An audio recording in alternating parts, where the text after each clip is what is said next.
بسم اللہ الرحمن الرحیم۔ السلام علیکم۔ آج میں آپ کے سامنے ایک کتاب کا تبصرہ پیش کروں گی۔ اگر آپ کتب بینی کا شوق رکھتے ہیں تو اس کتاب کا مطالعہ ضرور کیجیے۔ یہ ممتاز مفتی کی شہرائے آفاق کتاب لبیک ہے۔ دراصل لبیک ایک سفر نامہ ہے، لیکن یہ سفر نامہ کوئی روایتی طور پر نہیں لکھا گیا، بلکہ اس کا انداز تحریر بڑا جدا ہے۔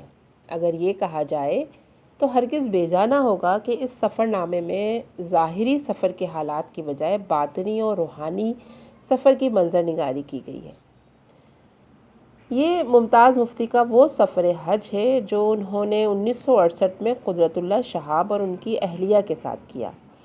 اس کے بعد تقریباً 6 سال بعد 1975 میں ان کے اس سفر کی روایت قسط وار سیارہ ڈائجسٹ میں شائع ہوئی، جسے بعد میں کتابی شکل دی گئی۔ اس کتاب کا انداز بیان قاری کو مضبوطی سے جکڑے رکھتا ہے۔ مصنف اپنے دل کا حال کچھ اس طرح بیان کرتے ہیں کہ قاری خود کو اس منظر میں خود کو محسوس کرتا ہے۔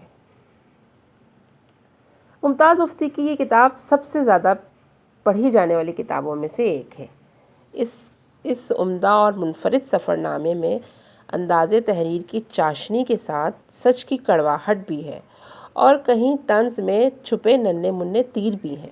دل فریب مزاح اور سادہ سا انداز قاری کو آخری تک جکڑے رکھتا ہے۔ اس کتاب کو پڑھتے ہوئے کہیں ایسا محسوس ہوتا ہے کہ ہم نے بھی اپنے سفر حج میں ایسا ہی محسوس کیا تھا، اور کہیں لگتا ہے کہ ہم نے اس زاویے سے کیوں نہیں سوچا۔ بڑی عمدہ کتاب ہے۔